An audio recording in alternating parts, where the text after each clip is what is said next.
Hello. এটা পুরোপুরি অবাস্তব। আমার মনে হচ্ছে আমি এইমাত্র প্রাচীন রোমে এসে পৌঁছেছি।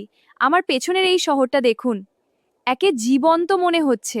এই বাজারটা তো অসাধারণ। এখানে খাবার, পশু পাখি আর চারিদিকে মানুষের চিৎকার। মনে হচ্ছে আমি অন্য এক জগতে চলে এসেছি। আমার মনে হয় না আমি এখানে ভিডিও করছি বলে ওরা পছন্দ করছে। এই রোমান সৈন্য এই মুহূর্তে আক্ষরিক অর্থেই যুদ্ধের প্রস্তুতি নিচ্ছে। আমার মনে হচ্ছে আমি এইমাত্র রোমান সিনেটে চুপি চুপি ঢুকে পড়লাম।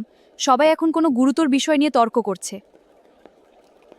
দাঁড়ান, ইনি তো জুলিয়াস সিজার। আমি এই মুহূর্তে আক্ষরিক অর্থেই জুলিয়াস সিজারের পাশে দাঁড়িয়ে আছি। এটা অবিশ্বাস্য।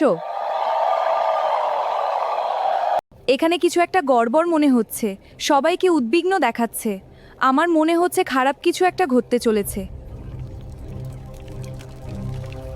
এই রাস্তার জন্য আমরা অনেক বেশি দ্রুত এগোচ্ছি। প্রাচীন রোমের যান চলাচল আসলে ভীতিকর। ওয়াও, দেখো কত দ্রুত যাচ্ছে। এটা অবিশ্বাস্য। আমার দেখা সবচেয়ে অদ্ভুত রাত সম্ভবত এটাই। প্রাচীন রোম সত্যিই জানতো কিভাবে উদযাপন করতে হয়। এখন প্রাচীন রোমে বৃষ্টি হচ্ছে। সত্যি বলতে এই জায়গাটা এখন কোনোভাবে আরো বেশি সিনেমেটিক লাগছে। আমি বিশ্বাস করতে পারছি না যে এই দৃশ্যটা সত্যি। পুরো প্রাচীন রোম ঠিক আমার পেছনে। মনে হচ্ছে যেন ইতিহাসের ভেতরে দাঁড়িয়ে আছি।